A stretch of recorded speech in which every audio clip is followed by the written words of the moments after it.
Hey guys, welcome to source point. Myself Rishika. आज हम लोग डिस्कस करने वाले हैं विजन आईएएस की पीटी 365, जो कि हमारी अपडेटेड क्लासरूम है। स्टडी मटेरियल जो कि हमारे मार्च से लेकर मई तक जो भी इंपॉर्टेंट न्यूज़ है, वो भी प्रीलिम्स पॉइंट ऑफ व्यू से, तो उसको हम लोग यहाँ पे कवर कर रहे हैं। काफ़ी अच्छी मैगजीन है, इसमें आपके शॉर्ट में सारी रिवीजन भी होते चल रही है। आइए, अभी हम लोग इकोनॉमी का लेसन स्टार्ट किए थे। इकोनॉमी में हम लोग फिजिकल पॉलिसी देख चुके हैं। आज हम लोग बैंकिंग और फाइनेंशियल सेक्टर्स के बारे में देखेंगे कि इससे रिलेटेड 3 महीने में कौन कौन सी टॉपिक न्यूज़ में थी। सबसे पहले बेसल 3 नॉर्म्स के बारे में देखेंगे। बेसल 3 नॉर्म्स है जिसके द्वारा जो है बैंकों की जो भी रेगुलेशंस होती है वो बेसल नॉर्म्स के हिसाब से ही होती है। तो बेसल 3 नॉर्म्स को यहाँ पे अडॉप्ट करने की बात की जा रही है।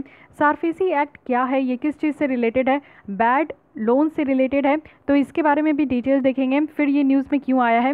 उसके बाद स्पेशल लिक्विडिटी फैसिलिटी के बारे में बात करेंगे, जो कि म्यूचुअल फंड के लिए होती है। प्रायोरिटी सेक्टर लेंडिंग, यानी कि कुछ ऐसे सेक्टर्स होते हैं जहाँ पे लेंड करने के लिए, जहाँ पे लोन देने के लिए प्रायोरिटी दी जाती है, तो उसके बारे में कुछ न्यू बातें यहाँ पे निकल कर आई है, उसके बारे में देखेंगे।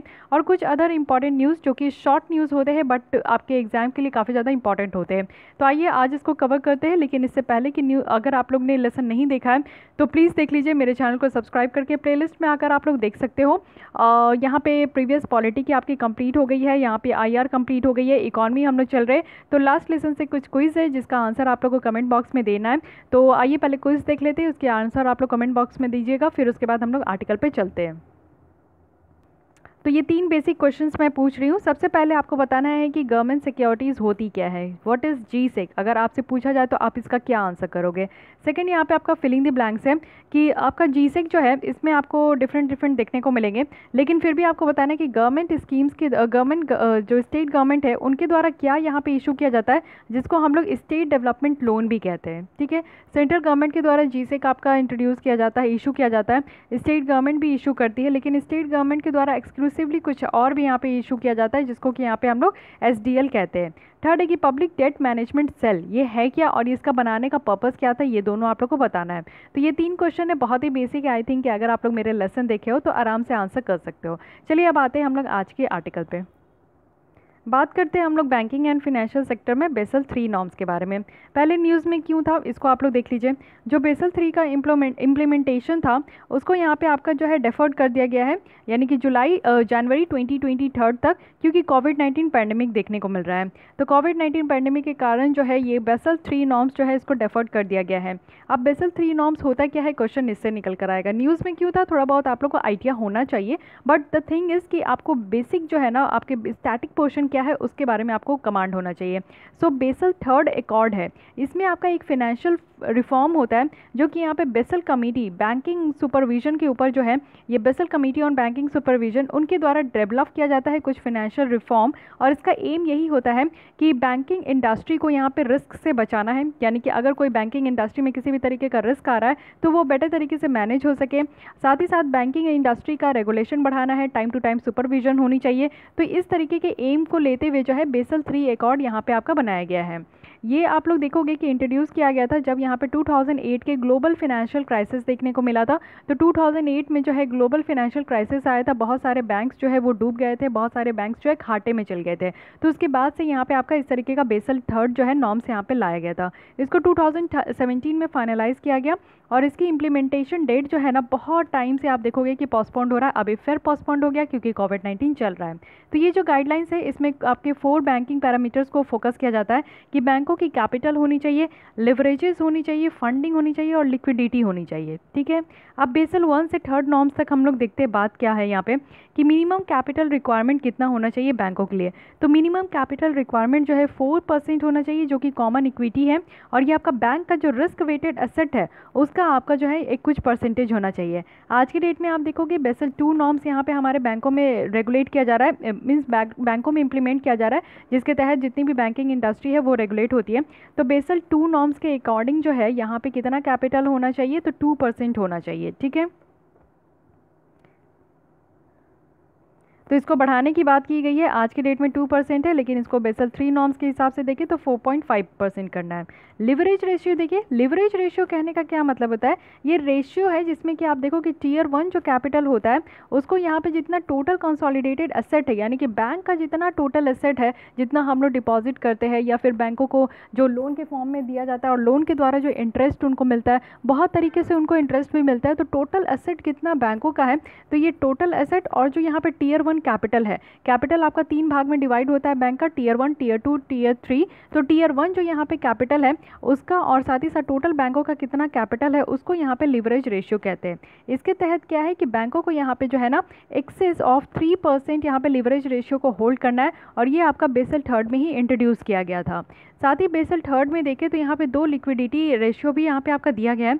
फर्स्ट है कि लिक्विडिटी कवरेज रेशियो है और नेट स्टेबल फंडिंग रेशियो है। तो ये दोनों है क्या, इसके बारे में समझिए। लिक्विडिटी कवरेज रेशियो यानी कि यहाँ पे बैंक को ज़रूरत है कि कुछ सफिशिएंट हाईली लिक्विड एसेट को वो यहाँ पे होल्ड करके रखे, और वो भी 30 डेज तक, जो कि स्ट्रेस्ड फंडिंग सिनेरियो है अगर स्पेसिफाइड के लिए, और यहाँ पे आपका जो सुपरवाइजर है उनके द्वारा ये देखा जा रहा है। इट मीन्स कि आप देखोगे कि कुछ स्ट्रेस्ड फंडिंग है, यानी कि ऐसे पैसे जो कि बैंकों का जो है ना थोड़ा स्ट्रेस में है। जैसे कि आप देखते हो कि बैंक में क्या करते हैं कि हम लोग जाकर जो है अपने पैसे को डिपॉजिट करते हैं, फाइन, हम लोग जो डिपॉजिट करते हैं वो बैंकों में रहता नहीं है, बैंक उसको एसेट समझ लेते हैं और उसके बाद जो है ना बैंक उसको क्या करते हैं कि वो लोन के फॉर्म में वो निकाल देते हैं।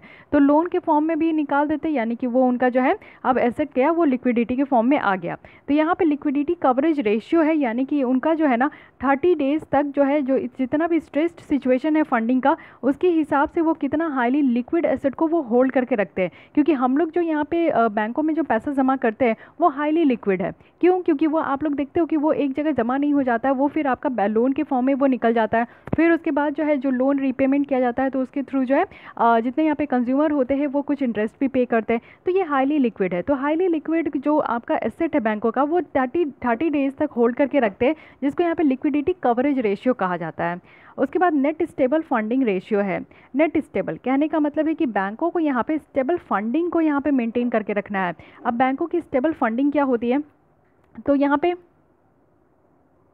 तो स्टेबल फंडिंग में अगर आप देखोगे तो जो बैंकों को यहाँ पे आरबीआई के साथ सीआरआर मेंटेन करना रहता है, एसएलआर मेंटेन करना रहता है। तो एसएलआर 19% मेंटेन करना रहता है, सीआरआर जो है यहाँ पे आपका 3% मेंटेन करना रहता है। पहले 4% था बट अभी घटा के 3% रखा गया है, क्योंकि कोविड-19 सिचुएशन को देखते हुए बैंकों के पास और बैंकों के हाथ में पैसा होना चाहिए, इसलिए इस तरीके का जो है स्टेप लिया गया।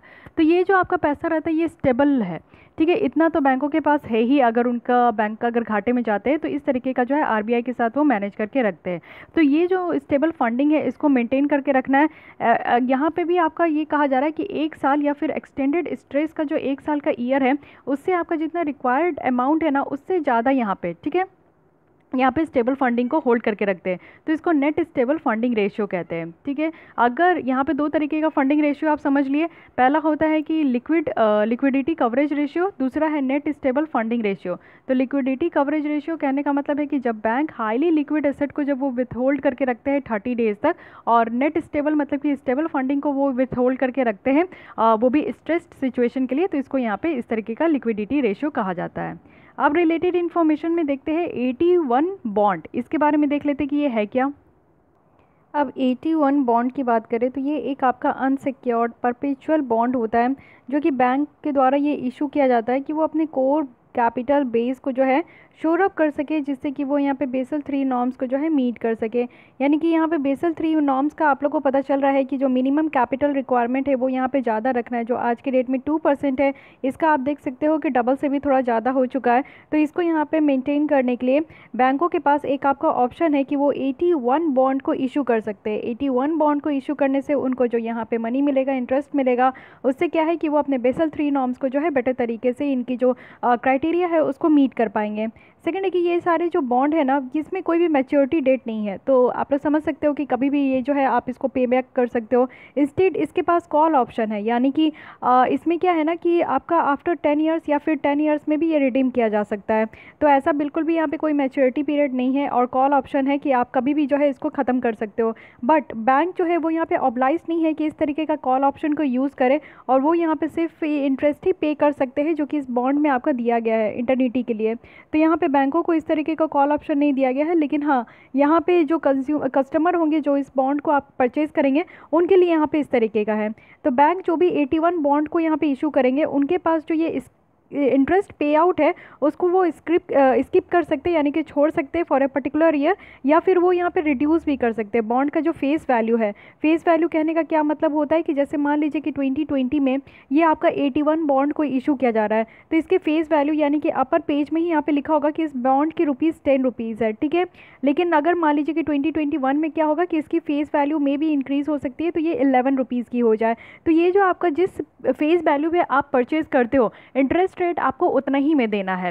तो ये फेस वैल्यू पे ही डिपेंड करता है कि इसकी फेस वैल्यू कितनी है। ओके, तो जो भी बॉन्ड के ऊपर जितनी प्राइस लिखी रहती है वो उस बॉन्ड की पर्टिकुलर बॉन्ड की फेस वैल्यू होती है। तो वो यहाँ पे इस फेस वैल्यू पे जो यहाँ पे आपका इंटरेस्ट देना है तो वो स्किप भी कर सकते हैं फॉर पर्टिकुलर ईयर। अगर आरबीआई को ये फील होता है कि बैंक जो है ना वो यहाँ पे अपने नीड्स को रेस्क्यू कर रहे हैं या फिर वो कुछ गलत कर रहे हैं, तो सिंपली वो यहाँ पे बैंक को कह सकते हैं कि 81 बॉन्ड को जो है वो कैंसिल कर दे, ठीक है। तो यहाँ पे अगर आरबीआई को ऐसा फील हो जाए क्योंकि इस तरीके का बॉन्ड लाया जा रहा है, जस्ट क्यों लाया जा रहा है कि बेसल 3 नॉर्म्स के जो भी कैटेगरीज है, जो भी यहाँ पे रिक्वायरमेंट है उसको मीट किया जा सके। तो बैंक अगर इस तरीके के बॉन्ड को मिसयूज़ कर दे क्योंकि इसमें कोई भी मैच्योरिटी पीरियड नहीं है या फिर किसी और भी तरीके का यहाँ पे अगर बैंक को मिसयूज़ करना रहा, तो अगर आरबीआई को ऐसा फील हो जाए कि कोई बैंक इसका मिसयूज़ कर रहे हैं तो फिर वो बैंक को कैंसिल कर देंगे कि अब आप जो है इस तरीके के बॉन्ड को इशू नहीं कर सकते। ओके, तो समझ में आ गया ये पूरी कहानी। अब आते हैं सेकंड जो कि है सारफेसी एक्ट के बारे में। न्यूज़ में इसलिए है क्योंकि 5 जज बेंच, जिसको कि कॉन्स्टिट्यूशनल बेंच कहा जाता है सुप्रीम कोर्ट का, रिसेंटली इनके द्वारा कहा गया है कि कोऑपरेटिव बैंक जो है वो यहाँ पे सरफेसी एक्ट को यूज़ कर सकते हैं। SARFAESI stand for securitisation and reconstruction of financial asset and enforcement of security interest act. तो ये जितने भी डेट है यानी कि जितना भी कर्ज है बैंकों का, तो वो डिफ़ॉल्टर से जो है रिकवरी करने के लिए सरफेसी एक्ट को इस्तेमाल कर सकते हैं। और साथ ही साथ जितने भी उनके ड्यूज़ है, मान लीजिए कि कोई कस्टमर है जिनके कुछ ड्यूज़ है तो उसको वो सीज़ भी कर सकते हैं, यानी कि जब्त भी कर सकते हैं और उनके एसेट को बेच भी सकते हैं। तो ये सारा हक जो है अभी यहाँ पे बैंकों को दिया गया है, क्योंकि आप लोग को पता है कि काफ़ी ज़्यादा जो एनपीए की इशू है वो बहुत ज़्यादा बढ़ते जा रही है। और अगर हम लोग यहाँ पे पैंडेमिक की बात करें, क्योंकि मार्च से मई के बीच में हम लोग ये आपका टॉपिक डील कर रहे हैं, तो ये ऑब्वियस है कि इकॉनमी में हम लोग वही सारी टॉपिक देखेंगे जो कि काफ़ी ज़्यादा हिट हुआ है, जिससे कि प्रॉब्लम हुआ है और काफ़ी ज़्यादा चीज़ रिफॉर्म हुई है आपका कोविड-19 के बाद।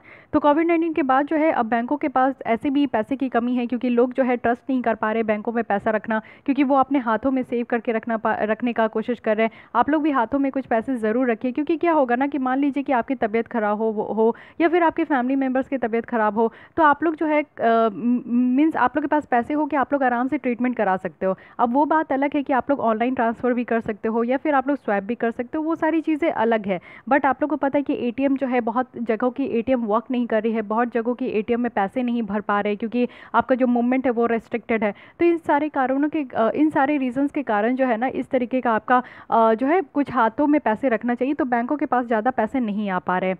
तो इसलिए सरफेसी एक्ट यहाँ पे इस्तेमाल करने के लिए कहा गया। हालांकि ये पुराना एक्ट है, इसके एक्ट के थ्रू क्या था कि जो एनपीए हो जाता है, यानी कि ऐसे एसेट बैंकों का जो कि परफॉर्म नहीं कर पाता, आफ्टर 90 डेज जो है वो रिकवर नहीं हो पाते हैं, वो रिपेमेंट नहीं हो पाता लोन, तो उसको बैड लोन के कैटेगरी में डाल दिया जाता है। सुप्रीम कोर्ट की केस अगर देखें तो यहाँ पे ये जो आपका सरफेसी एक्ट 2002 का है उसको एप्लीकेबिलिटी के लिए कहा जा रहा है कि कोऑपरेटिव बैंक्स में एप्लीकेबल किया जाएगा, जैसे कि आपका यहाँ पे मल्टी स्टेट कोऑपरेटिव्स है, इस ये भी इंक्लूड है। कॉम्पिटेंसी के लिए यहाँ पे पार्लियामेंट जो है वो यहाँ पे प्रिस्क्राइब करते हैं कि जो प्रोसीजर है उसको रिकवरी करने के लिए जो भी यहाँ पे कोऑपरेटिव बैंक है जिसको यहाँ पे स्टेट लॉज के द्वारा गवर्न किया जाता है, तो वो यहाँ पे इसको इस्तेमाल कर सकते हैं। 2003 में क्या है कि सेंटर के द्वारा अलाउ किया गया कोऑपरेटिव बैंकों की वो यहाँ पे सरफेसी एक्ट के अंदर प्रोसीड कर सकते हैं। सरफेसी एक्ट में क्या है कि बैंकों को अलाउ किया जाता है कि वो यहाँ पे जो भी डिफ़ॉल्टर बोरोवर्स है उनकी जो भी यहाँ पे प्रॉपर्टी है उसको वो सीज कर सकते हैं, कंट्रोल कर सकते हैं, मैनेज कर सकते हैं बिना किसी कोर्ट या फिर ट्रिब्यूनल के इंटरवेंशन से। तो बहुत बड़ी बात है, यहाँ पे आपका बैंक को इस तरीके का पावर दिया गया है सरफेसी एक्ट के थ्रू, तो ये आपको याद रखना है।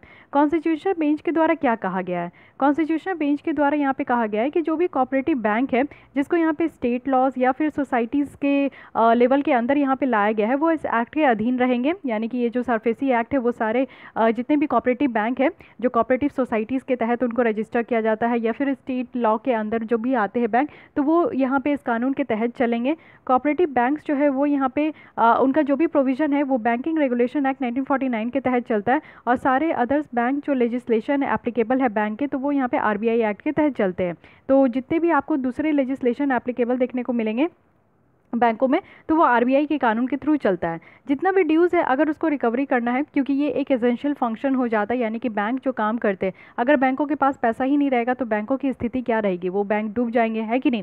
तो इसीलिए यहाँ पे बैंकों को सबसे बड़ा काम ये करना होता है कि वो जिसको भी लोन देते हैं उससे वो रिकवर कर पाए, उनका जितना भी बकाया है उससे वो रिकवर कर पाए। और ये जो एक्टिविटीज़ किया जाता है कोऑपरेटिव बैंक का, यहाँ पे यूनियन लिस्ट के एंट्री 45 के तहत किया जाता है। ठीक है, अब आते हैं और देखते हैं कि सरफेसी एक्ट के बारे में, क्योंकि इसका मेन एम आप समझ गए कि बैंकों को यहाँ पे पावर किया गया है कि they can control, they can seize the property of the defaulter. Okay, और यहाँ पे सरफेसी एक्ट 2002 के तहत देखें तो ये जो कानून आपका बनाया गया है यहाँ पे एनपीए प्रॉब्लम और जो बैड एसेट है उसको यहाँ पे रिजॉल्व करने के लिए, साथ ही यहाँ पे आपका सिक्योर्ड क्रेडिटर्स को यहाँ पे अलाउ किया गया है जिसके लोन यहाँ पे आपका सिक्योरिटी के तहत बैक किया गया है, जैसे कि मॉर्गेज वगैरह। यानी कि मान लीजिए आप लोन लेने जाते हो तो कुछ तो मॉर्गेज रखते हो ना, कुछ तो चीज़ गिरवी में रखते हो ना, जैसे अपने लैंड के पेपर्स रख दिए या फिर अपनी कुछ भी प्रॉपर्टी है तो उसके बारे में रख दिए। तो क्या किया जा सकता है कि जब आप लोन वापस नहीं करोगे तो क्या है कि जिस चीज़ की आप वहाँ पे कागज़ रखे हो, जिस चीज़ को आपने गिरवी में रखा है उसको वो बैंक सीज कर लेंगे, वो बैंकों का हो जाएगा।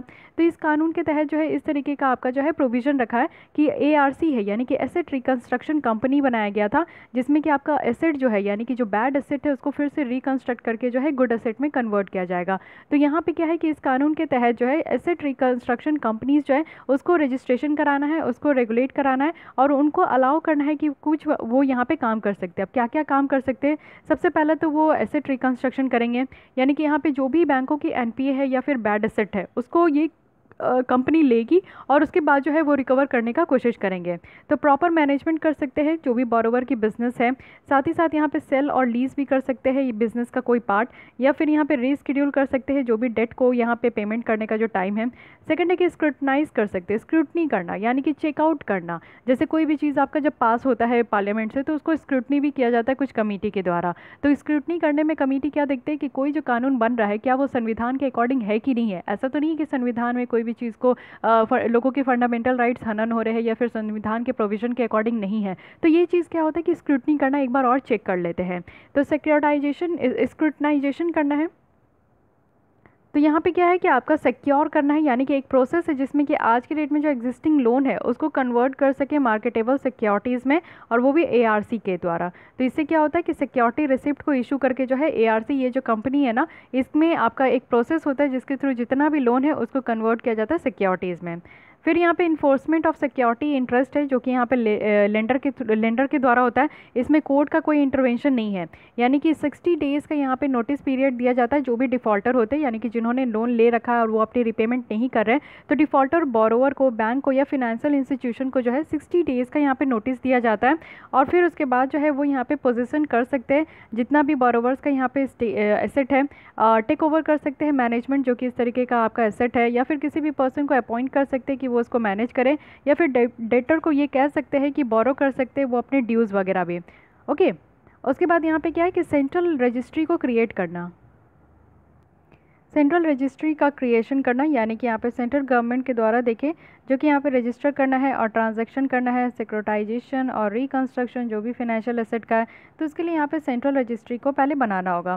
फिर यहाँ पे एप्लीकेशन होगा जो कि रिकवर कर सके जितने भी सिक्योर्ड डेट है, यानी कि जितना भी यहाँ पे आपका जो कर्ज है उसको सही तरीके से यहाँ पे रिकवर कर सके।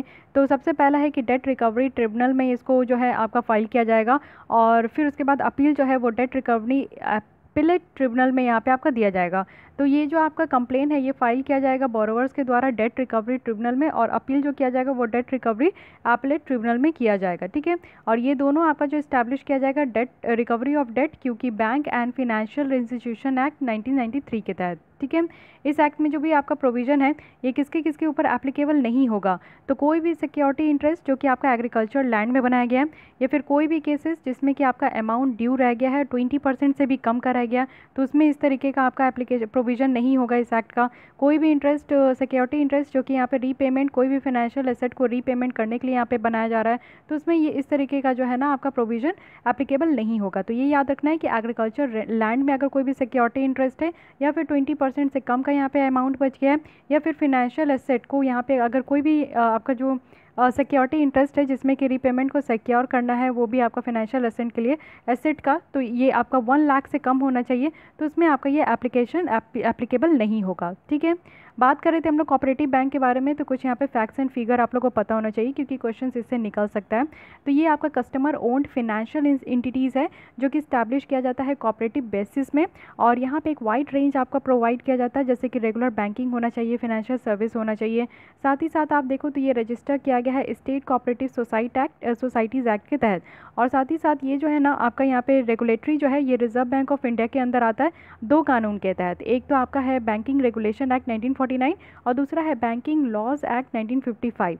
ठीक है। तो ये दोनों के तहत जो है आरबीआई इसको रेगुलेट करती है। बट यहाँ पे ये समझना है कि ये जो इंसॉल्वेंसी एंड बैंक्रप्सी कोड है ये कैसे डिफरेंस है आपका सरफेसी एक्ट के थ्रू, यानी कि ये दोनों में क्या अंतर है। इंसॉल्वेंसी एंड बैंक्रप्सी कोड भी देखे जो कि 2016 का है, ये भी लाया गया है।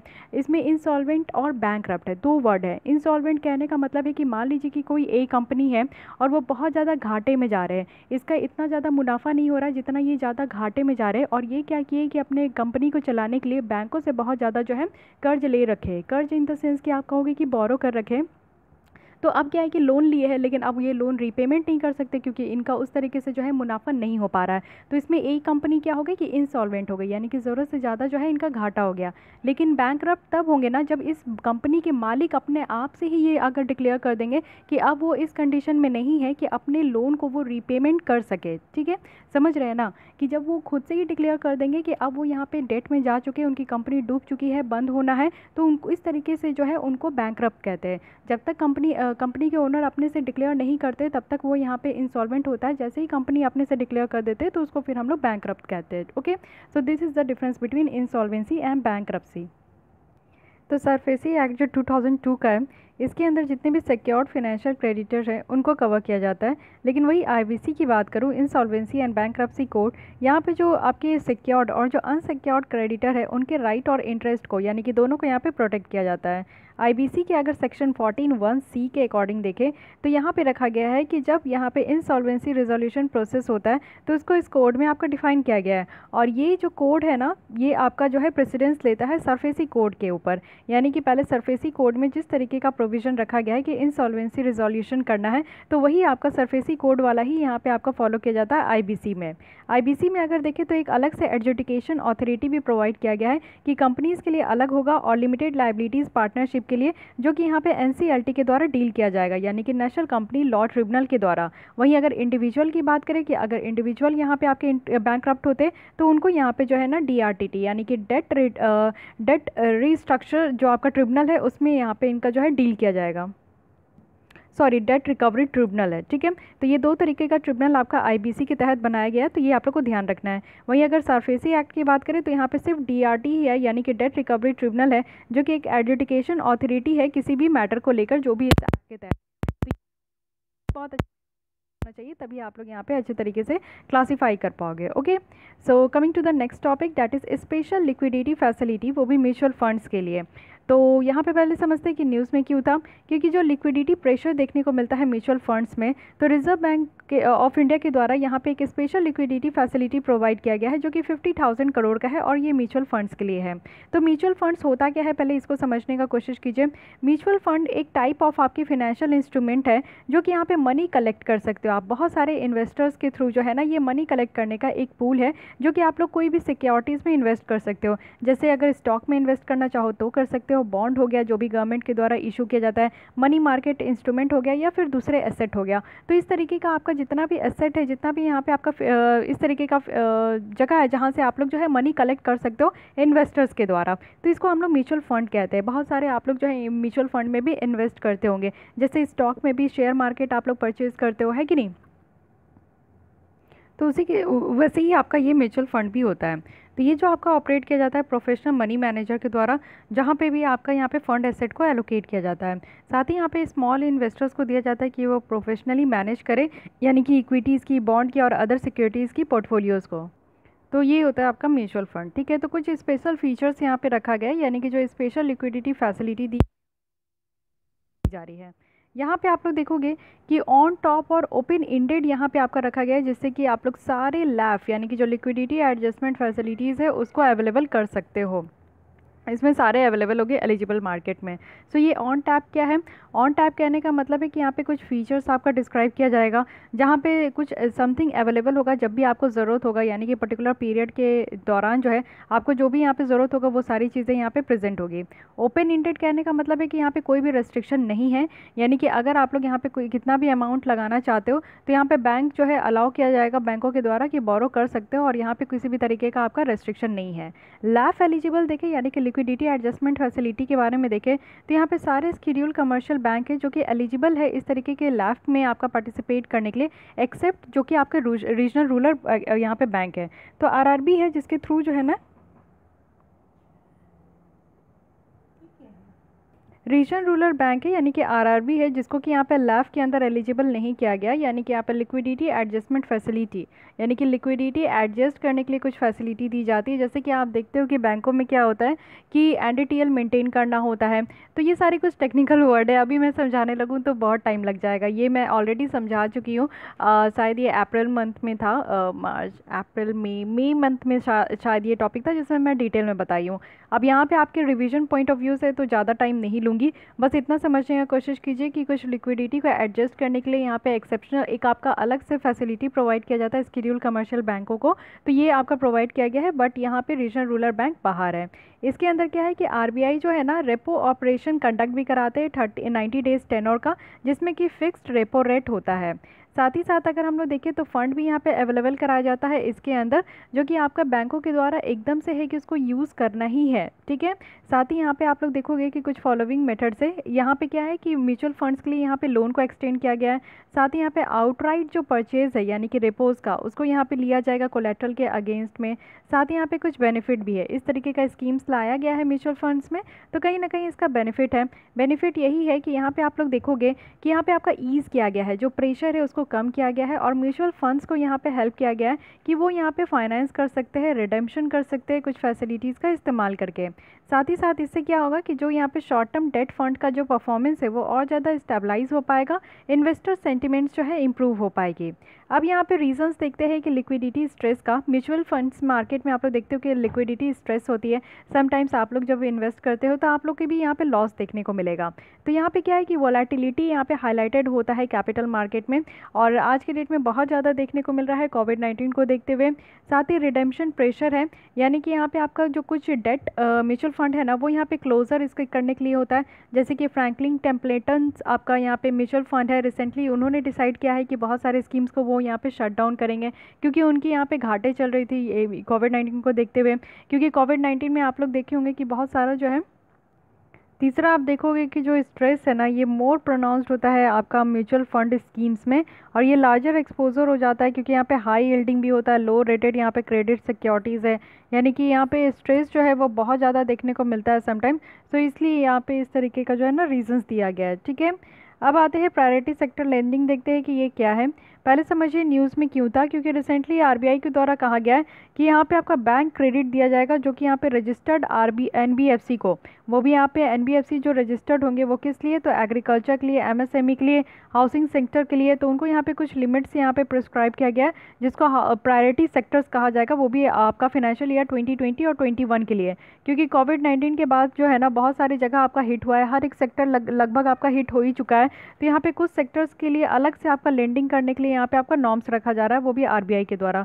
तो प्रायोरिटी सेक्टर लेंडिंग होता क्या है, जैसा कि आपको नाम से ही पता चल रहा है कि कुछ सेक्टर्स में जो है ना लेंडिंग करने के लिए आपका प्रायोरिटी देना है। तो PSL नॉर्म्स के हिसाब से अगर हम लोग देखें तो जो हमारे यहाँ की डोमेस्टिक शेड्यूल्ड कमर्शियल बैंक्स है और जो फॉरेन बैंक है जिसके यहाँ पे 20 ब्रांचेस है और इससे ज़्यादा है, तो वो यहाँ पे 40% अपने नेट बैंक क्रेडिट का यानी कि एडजस्टेड नेट बैंक क्रेडिट का 40% वो लेंड कर सकते हैं। और साथ ही साथ क्रेडिट जो equivalent amount of balance sheet यहाँ पे आपका एक्सपोजर जो है, जो विच एवर इज़ हाई, जो भी यहाँ पे हाई होगा वहाँ पे प्रायोरिटी सेक्टर्स जो है ना वो आइडेंटिफाई किया जाएगा RBI के द्वारा या फिर गवर्नमेंट के द्वारा। तो PSL नॉर्म के द्वारा ये कहा गया है कि जितने भी हमारे यहाँ के अगर शेड्यूल कमर्शियल बैंक है या फिर फॉरेन ब्रांच है, जिनके यहाँ पे फॉरेन बैंक है जिनका 20 से ज़्यादा अगर ब्रांच है तो वो 40% तक लेंड कर सकते हैं। साथ ही अगर हम लोग प्रायोरिटी सेक्टर लेंडिंग सर्टिफिकेशन के बारे में बात करें तो इसके अंदर क्या है ना कि जो सेलर है वो यहाँ पे अपने प्रायोरिटी सेक्टर ऑब्लिगेशंस के फुलफिलमेंट को यहाँ पे शेयर कर सकते हैं, सेल कर सकते हैं, और बायर्स जो है ना वो यहाँ पे बाय कर सकते हैं जो भी ऑब्लिगेशंस है। और यहाँ पे कोई भी आपका ट्रांसफ़र ऑफ रिस्क नहीं होगा, लोन एसेट नहीं होगा। ठीक है, तो यहाँ पे क्या है कि जो प्रायोरिटी सेक्टर्स जो आपका यहाँ पे सर्टिफिकेशन है वो यहाँ पे दिया जाएगा अगर प्रायोरिटी सेक्टर लेंडिंग्स के नॉर्म को पूरा कंप्लीट किया जाए। तो इस सर्टिफिकेशन में अगर आप देखोगे तो यहाँ पे बैंक को अनेबल किया गया है कि वो प्रायोरिटी सेक्टर्स जो लेंडिंग टारगेट है उसको अचीव करे और सब टारगेट्स को भी जो भी यहाँ पे आपका रखा गया है, तो इसलिए इसके लिए सर्टिफिकेशन भी दिया जाएगा। अब प्रायोरिटी सेक्टर्स में देखिए कौन कौन सी कैटेगरी आती है। तो सबसे पहले एग्रीकल्चर है, क्योंकि आपको पता है कि हमारे यहाँ के जितने भी मोर देन 60% जो यहाँ पे पॉपुलेशन है वो आज की भी डेट में एग्रीकल्चर सेक्टर्स में आपके इंक्लूड है। और एग्रीकल्चर सेक्टर्स को यहाँ पे प्राइमरी सेक्टर्स भी कहा जाता है, इसलिए यहाँ पे अलग से लेंड करने के लिए एग्रीकल्चर सेक्टर्स को PSL नॉर्म्स में रखा गया है। सेकंड MSME सेक्टर्स है, micro small and medium enterprises. यहाँ पे आपका आज की डेट में जो है डेफिनेशन इसका चेंज कर दिया गया है। तो डेफिनेशन जो चेंज किया गया है उसमें आप लोग देख सकते हो कि माइक्रो में जो है ना इन्वेस्टमेंट आपका 1 करोड़ है, साथ ही साथ टर्नओवर जो है यहाँ पे 5 करोड़ होना चाहिए। वहीं अगर हम लोग मीडियम की बात, स्मॉल की बात करें तो यहाँ पे आपका 10 करोड़ इन्वेस्टमेंट है और टर्नओवर जो है ये 50 करोड़ होना चाहिए। साथ ही मीडियम की बात करें तो यहाँ पे जो है आपका कितना है, तो यहाँ पे 50 करोड़ इन्वेस्टमेंट है और 250 करोड़ जो है यहाँ पे आपका टर्नओवर होना चाहिए। तो इस तरीके से न्यू डेफिनेशन लाया गया है। और MSME सेक्टर्स की बात करें तो काफ़ी ज़्यादा इंपॉर्टेंट भी है। एम्प्लॉयमेंट पॉइंट ऑफ व्यू से भी 40% से ज़्यादा यहाँ पे एम्प्लॉयमेंट आपका निकल कर आता है। इससे आप देखोगे MSME में जो प्रोडक्शन है वो हमारा बहुत ज़्यादा होता है। साथ ही साथ 30% ये हमारे ओवरऑल GDP में इसमें इसके द्वारा कॉन्ट्रीब्यूट भी किया जाता है। तो इसीलिए इसको अलग से लेंड करना बहुत ज़्यादा ज़रूरी है। एक्सपोर्ट क्रेडिट है, आपको पता है कि जैसे कि हम लोग इंपोर्ट प्रधान देश है, हमारे यहाँ एक्सपोर्ट बहुत कम होता है, तो हमारे यहाँ एक्सपोर्ट को बढ़ाने के लिए इस तरीके का प्रावधान दिया गया है कि एक्सपोर्ट को इम्प्रूव करने के लिए क्रेडिट दी जाती है। एजुकेशन एक one of the most area है जिसमें कि आप लोग देख सकते हो आज के डेट में न्यू एजुकेशन पॉलिसी बिल यहाँ पे आया है 2020 करके। तो उसका जो है आप लोग देखोगे कि इसमें रखा गया है कि 6% ये GDP में कंट्रीब्यूट करेगा। तो इसलिए एजुकेशन सेक्टर्स को बहुत ज़्यादा ज़रूरी है कि इसको बेसिक तरीके से लेंड किया जाए। साथ ही यहाँ पे अगर बात करें हाउसिंग का, तो हाउसिंग फॉर ऑल हमारे यहाँ जो स्कीम्स चल रहा है कि सभी लोगों को यहाँ पे पक्का हाउस प्रोवाइड करने का, तो इसके ऊपर भी यहाँ पे फोकस दिया जा रहा है। Social infrastructure is the backbone of any developing और डेवलप्ड कंट्री। तो सोशल इंफ्रास्ट्रक्चर पे ज़्यादा से ज़्यादा ध्यान देने के लिए, और मोस्ट ऑफ द जो आप NPA देखते हो यानी कि ऐसे ही एसेट जो कि आपका परफॉर्म नहीं कर रहा है और ऐसे ही जो आपके प्रोजेक्ट जो कि यहाँ पे आपके बैंकरप्ट हो जाते हैं, तो वो मोस्टली जो प्रोजेक्ट होते हैं वो इंफ्रास्ट्रक्चर से ही रिलेटेड होते हैं। रिन्यूएबल एनर्जी की बात करें तो यहाँ पे रिन्यूएबल एनर्जी में आप देखोगे कि जो हम लोग सोलर पैनल के लगाने की बात कर रहे हैं और सोलर पैनल पे एक अलग सा फोकस देने की बात कर रहे हैं, तो वो भी यहीं से निकल कर आ रहा है, इसलिए उसको अलग से यहाँ पे आपका जो है लेंड करने की बात की जा रही है।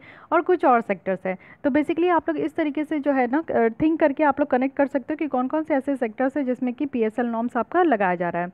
कुछ और इंपॉर्टेंट न्यूज़ देख लेते हैं जो कि न्यूज़ में रहा है। तो सबसे पहला है कि गवर्नमेंट के द्वारा नोटिफाई किया गया है international financial service centre authority. ये जो आपका सेटअप किया गया था, ये कानून लाया गया है 2019 में, उसी के तहत इसको बनाया गया है और इसका हेडक्वार्टर आपका गुजरात के गांधीनगर में है। इसमें 9 मेंबर आपको देखने को मिलेंगे जो कि सेंट्रल गवर्नमेंट के द्वारा अपॉइंट किए जाएंगे, और जो मेंबर होंगे वो यहाँ पे चेयरपर्सन होंगे। एक मेंबर आपके नॉमिनेट होंगे RBI से, SEBI से, IRDAI से, PFRDA से, और 2 मेंबर आपके मिनिस्ट्री ऑफ फाइनेंस के होंगे। 2 मेंबर यहाँ पे अपॉइंट किए जाएंगे जो कि सर्च कमेटी के द्वारा रिकमेंडेशन दिया जाएगा। सारे मेंबर जो यहाँ पे IFSC अथॉरिटी के होंगे उनका यहाँ पे टेन्योर 3 टर्म्स का होगा, और रीअपॉइंटमेंट के लिए वो यहाँ पे आपके मीन्स रीअपॉइंटमेंट उनका किया जाएगा। मेन फंक्शन क्या है, क्यों यहाँ पे आपका international financial service centre authority बनाया जा रहा है, जिससे कि जो हमारे फाइनेंशियल प्रोडक्ट है ना, जैसे कि सिक्योरिटीज़ हो गया, डिपॉजिट हो गया, इंश्योरेंस हो गया, फाइनेंशियल सर्विस है, फाइनेंशियल इंस्टीट्यूशन है, उन सबको बेटर तरीके से रेगुलेट कर सके। तो इसी पे मेन फोकस दिया जाना है और इसी पे मेन काम किया जाना है। साथ ही साथ यहाँ पे आपका रिकमेंड भी किया जाएगा सेंट्रल गवर्नमेंट को या कोई भी अदर फाइनेंशियल प्रोडक्ट को लेकर या फिर फाइनेंशियल सर्विस या फिर फाइनेंशियल इंस्टीट्यूशन को लेकर, जो भी यहाँ पे आपका परमिट किया जाएगा आईएफएससी के अंदर। ठीक है, तो मेन यहाँ पे जो फाइनेंशियल इंस्ट्रूमेंट है, फाइनेंशियल जो प्रोडक्ट है, उसको यहाँ पे रेगुलेट करने के लिए इस तरीके के बॉडी को बनाया गया है। सेकंड है कि standing deposit facility. So what is this? RBI के द्वारा यहाँ पे स्टैंडिंग डिपॉजिट फैसिलिटी यहाँ पे आपका कंसीडर किया जा रहा है कि कैसे यहाँ पे एक्स्ट्रा जो लिक्विडिटी है ना बैंक के साथ, उसको मैनेज किया जाए। तो स्टैंडिंग जो डिपॉजिट फैसिलिटी है, यहाँ पे आरबीआई को अलाउ किया जाएगा कि वो यहाँ पे जो भी डिपॉजिट हो रहे हैं, यानी कि कमर्शियल बैंक के थ्रू जो यहाँ पे आपका आरबीआई में डिपॉजिट किया जाता है, तो उसको वो मैनेज करेंगे, उसको ये यहाँ पे जो है ना अच्छे से आपका एब्जॉर्ब किया जा सके बिना किसी गवर्नमेंट सिक्योरिटीज़ के। तो ये आपका जो है इसके लिए इसको बनाया गया है स्टैंडिंग डिपॉजिट फैसिलिटी। साथ ही यहाँ पे लोअर इंटरेस्ट रेट भी दिया जाएगा, रेपो रेट से भी, रिवर्स रेपो रेट से भी कम में आपका दिया जाएगा। ठीक है, तो यहाँ पे आप लोग देखोगे कि पहली बार इसको Urjit Patel monetary policy committee के द्वारा 2014 में ही रिकमेंडेशन दिया गया था, लेकिन अभी जाकर ये आया है। तो स्टैंडिंग डिपॉजिट फैसिलिटी, जिसमें कि आप लोग देख सकते हो कि यहाँ पे आपका जो है ना रिवर्स रेपो रेट से भी कम यहाँ पे इंटरेस्ट रेट होगा। तो रेपो रेट और रिवर्स रेपो रेट क्या होता है? रेपो रेट की बात करूँ तो वो रेट होता है जिसमें कि आपके आरबीआई जो है कमर्शियल बैंक को शॉर्ट टर्म के लिए लेंड करते हैं। वही अगर रिवर्स रेपो रेट देखें तो ये आपका चेंज हो जाता है, यानी कि आरबीआई जो है वो बैंकों से बोरो करते हैं। तो जो आरबीआई बोरो करते हैं बैंकों से, तो उस रेट से, जो इस रेट से वो बोरो करते हैं, तो उससे भी कम यहाँ पे आपका लोअर इंटरेस्ट रेट होगा। तो डिफरेंस समझने का कोशिश कीजिए कि एसडीआर यानी कि स्टैंडिंग डिपॉजिट फैसिलिटी और रिवर्स रेपो रेट में क्या अंतर है। रिवर्स रेपो रेट की बात करें तो ये रेपो रेट है जिसमें कि आरबीआई जो है ना कमर्शियल बैंक से मनी बोरो करते हैं, जिससे कि वो मनी सप्लाई को मार्केट में कंट्रोल कर सके। रिवर्स रेपो रेट की बात करें तो ये आपका लिक्विडिटी एडजस्टमेंट फैसिलिटी का ही पार्ट है, क्योंकि इसमें मैं यही कही हूँ कि अपने लिक्विडिटी को एडजस्ट करने के लिए जो है कमर्शियल बैंक इस तरीके का एडजस्टमेंट करते, समटाइम्स वो लेंड करते हैं, समटाइम्स वो बोरो करते हैं। तो इससे जो है ना आपका बैंक जो है गवर्नमेंट सिक्योरिटीज़ लेगी, इन रिटर्न वो यहाँ पे एक्सेस कैश जो है आरबीआई को देते हैं। रिवर्स रेपो रेट में और अदर लिक्विडिटी एब्जॉर्प्शन जो है ये ओपन मार्केट ऑपरेशन के थ्रू भी होता है। ओपन मार्केट ऑपरेशन जहाँ पे गवर्नमेंट सिक्योरिटीज़ की सेल और परचेज होती है, या फिर सीआरआर है, कैश रिजर्व रेशियो है, जो कि बैंकों को यहाँ पे 3% कैश रिजर्व रेशियो जो है आरबीआई के साथ रखना पड़ता है। वहीं अगर हम लोग एसडीएफ की बात करें तो ये बैंक का डिस्क्रिप्शन पावर है, यानी कि बैंक के पास ये एक अलग तरीके का पावर है कि वो इसको जो है ना लिक्विडिटी एब्जॉर्ब करने के लिए वो यहाँ पे एक्स्ट्रा लिक्विडिटी को मैनेज कर सकते हैं। ठीक है, फिर एक और टर्म आता है long term repo operation. What is this? Long term repo operation आप देखोगे तो ये एक टूल है जिसके तहत आरबीआई जो है 1 ईयर या फिर 3 ईयर्स यहाँ पे मनी प्रोवाइड करते हैं बैंकों को, वो भी यहाँ पे रेपो रेट में। ठीक है, फिर उसके बाद है बैंक एश्योरेंस यहाँ पे एग्रीमेंट। तो बैंक एश्योरेंस एग्रीमेंट एक तरीके का एग्रीमेंट है जो कि बैंक और इंश्योरेंस कंपनी के बीच में है, जिसमें कि इंश्योरेंस कंपनी को ये अलाउ किया जाता है कि वो अपने बैंक क्लाइंट को अपने प्रोडक्ट को बेच सकते हैं। ठीक है, फिर है consolidated sinking fund. Recently RBI के द्वारा ये डिसाइड किया गया है कि कुछ रूल्स वो रिलैक्स करेंगे, यानी कि कंसोलिडेटेड सिंकिंग फंड से अगर यहाँ पे मनी विड्रॉ करना है तो उसके लिए कुछ रूल्स को वो यहाँ पे रिलैक्स करेंगे। ये आपका 1999 में 2000 में ही सेटअप किया गया था आरबीआई के द्वारा। इस फंड को मेंटेन किया जाता है कंसोलिडेटेड फंड ऑफ स्टेट और पब्लिक अकाउंट के बाहर। ऑबिकस सर्वे देखें तो रिसेंटली आरबीआई के द्वारा ये latest round of order book को यहाँ पे लॉन्च किया गया है, जिसमें कि आप देखो कि order book inventories capacity utilisation survey है। ये आपका इनपुट प्रोवाइड करेगा मैन्युफैक्चरिंग सेक्टर्स के बारे में। ठीक है, साथ ही इंड एएस है, यानी कि यहाँ पे आरबीआई जो है एक रेगुलेटरी गाइडलाइंस के साथ आया है। अगर यहाँ पे इम्प्लीमेंटेशन किया गया इंडिया की अकाउंटिंग के स्टैंडर्ड को, वो भी एनबीएफसी के द्वारा या फिर एसेट रिकंस्ट्रक्शन कंपनीज के द्वारा। ठीक है, गाइडलाइंस का एम है यहाँ पे कि हाई क्वालिटी और कंसिस्टेंट इम्प्लीमेंटेशन करना है इंड एएस को। उसके बाद आपका है पाई। सो पाई एक आपका आर्टिफिशियल इंटेलिजेंस बेस्ड चैटबॉट है, जो कि यहाँ पे अवेयरनेस क्रिएट करने के लिए एनपीसीआई के प्रोडक्ट्स को लेकर। तो यहाँ पे फास्टैग, जो कि अभी आप लोग देख रहे हो कि अब आपको कतार में लगने की ज़रूरत नहीं है टोल टैक्स देने के लिए, ये आपका ऑटोमेटिकली जो भी बैंक अकाउंट आपका लिंक्ड होगा उससे आपका डिडक्ट हो जाएगा जब भी आप टोल क्रॉस करोगे। रुपे कार्ड के बारे में, यूपीआई है, एईपीएस है। तो रियल टाइम बेसिस पे जो है इन सब का अवेयरनेस फैलाने के लिए यहाँ पे आपका पाई लाया गया है। इसको जो डेवलप किया गया है बेंगलुरु बेस्ड स्टार्टअप के द्वारा किया गया है। फिर है शेयर स्वैप रेशियो। यहाँ पे अगर आप देखोगे तो एसबीआई और जो बैंक ऑफ बड़ौदा है और यहाँ पे बोर्ड है 10 पब्लिक सेक्टर्स के, उनके द्वारा ये अप्रूव किया गया है कि मर्जर करना है और शेयर स्वैप रेशियो को यहाँ पे इशू करना है, यानी कि स्वैप करना है। जैसे कि आप लोग देखते हो कि मान लो कि ये बैंक ऑफ इंडिया है और ये बैंक ऑफ बड़ौदा है, इनके बीच में अगर मनी का थोड़ा क्रंचेस हो जाता है शॉर्ट टर्म में मैनेज करने के लिए, तो ये स्वैप कर लेते हैं, ठीक है। ये इससे इसको भेज देंगे, ये अपना इसको भेज देंगे, तो इस तरीके का मनी भी स्वैप होता है। स्टॉक मार्केट अगर सर्किट ब्रेकर के बारे में कहें तो ये आपका इंडियन स्टॉक मार्केट में जो ट्रेडिंग है वो यहाँ पे 45 मिनट्स के लिए हॉल्ट हो गया था, और यहाँ पे कुछ सेकंड के लिए, वो भी 10 डेज़ के लिए, जब यहाँ पे सेंसेक्स हिट हुआ था, यानी कि सबसे लोअर सर्किट में चला गया था, तब इस तरीके का जो है हम लोग को देखने को मिला कि इंडियन स्टॉक मार्केट में 45 मिनट्स और कुछ सेकंड के लिए हॉल्ट हो गया था। एक सर्किट फिल्टर है या फिर सीबी का है, ये एक तरीके का अपर और लोअर लिमिट का बैंड है जो कि यहाँ पे आपका बेंचमार्क मार्केट को दिया जाता है। एक बेंचमार्क होता है जितना कि ये अपर लिमिट कितना है स्टॉक मार्केट का और लोअर की लिमिट कितना है उसी को यहाँ पे देखा जाता है। सीरियस फ्रॉड इन्वेस्टिगेशन ऑफिसर है, यानी कि गवर्नमेंट के द्वारा यहाँ पे मैन पावर को डबल करने के लिए यहाँ पे आपका सेटअप किया गया है। ये एक स्टैट्यूटरी मल्टी डिसिप्लिनरी ऑर्गेनाइजेशन है जो कि मिनिस्ट्री ऑफ कॉर्पोरेट अफेयर्स के अंदर में ये काम करते हैं। वाइट कॉलर क्राइम्स जो कि यहाँ पे रेफर किया गया है, financially motivated non violent crimes जो भी यहाँ पे बिजनेस और गवर्नमेंट प्रोफेशनल के द्वारा अगर कमिट किया जाता है तो उनको यहाँ पे जो है ना इन्वेस्टिगेशन के लिए ये सीरियस फ्रॉड इन्वेस्टिगेशन ऑफिस बनाया गया है। ओके, सो गाइस ये सारे कुछ आपके टॉपिक रहे बैंकिंग से रिलेटेड। नेक्स्ट हम लोग फॉरेन ट्रेड से रिलेटेड टॉपिक देखेंगे, तो आज के लिए बस इतने ही रखते। अगर आपको ये लेसन अच्छी लगती है, हेल्पफुल लगती है तो लाइक कीजिए, अपने दोस्तों के साथ भी शेयर कर सकते हैं। फिर भी कोई डाउट करी सजेशंस है तो आप लोग कमेंट कीजिए एंड मेक श्योर कि आपने मेरे चैनल को सब्सक्राइब कर लिया है। Thank you. और अगर आपको इसकी पीडीएफ चाहिए, क्योंकि बहुत सारे बच्चे पीडीएफ के लिए यहाँ पे डिमांड करते हैं, तो पीडीएफ के लिए आपको मेरे टेलीग्राम चैनल से जुड़ना है जो कि रिसोर्स पॉइंट यूपीएससी के नाम से आप लोग सर्च करोगे तो आपको वहाँ पे मेरी चैनल मिल जाएगी। आप लोग बेशक वहाँ पे ज्वाइन हो जाइए, आपको सारे वीडियो का लिंक भी वहीं मिल जाते हैं और जितने भी मैं यहाँ पे लेसन्स लेती हूँ उन सारे की पीडीएफ आपको वहीं मिल जाते हैं। सो आज के लिए इतना ही, थैंक यू।